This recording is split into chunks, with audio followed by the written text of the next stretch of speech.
Dobar dan, moje ime je Božica, po zanimanju sam diplomirani ekonomista i ovlašćeni licencirani računovođa. Bavim se računovodstvom već 17 godina i vlasnik sam računovodstvene firme Business Modus Team Kruševac. U današnjem videu govorit ću o promenama koje su stupile na snagu 28.5.2023. godine. Prema članu 21 Zakona o privrednim društvima, firme su u obavezi da se registruju preko portala e-uprave.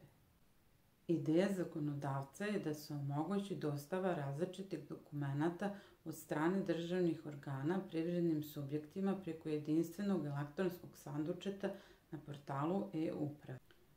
S obzirom da veoma brzo možemo očekivati dostavu različitih dokumenata od strane državnih organa putem portala e-uprave, preporučujemo da se registrujete. Ne čekajte, registrujte se na portalu e-uprave i iskoristite sve benefite koje digitalizacija pruža vašem poslovanju. Registracija na e-upravi vam donosi brojne prednosti, ubrzava administrativne poslove, olakšava komunikaciju sa državnim organima i smanjuje troškove. Nemojte zaostajati za digitalizaciju. Ukoliko imate pitanja oko registracije na portalu e-uprave, možete zakazati vaše besplatne konsultacije putem našeg sajta. A do tada, zapratite naš kanal za još saveta i lajkujte ovaj video. Pozdrav!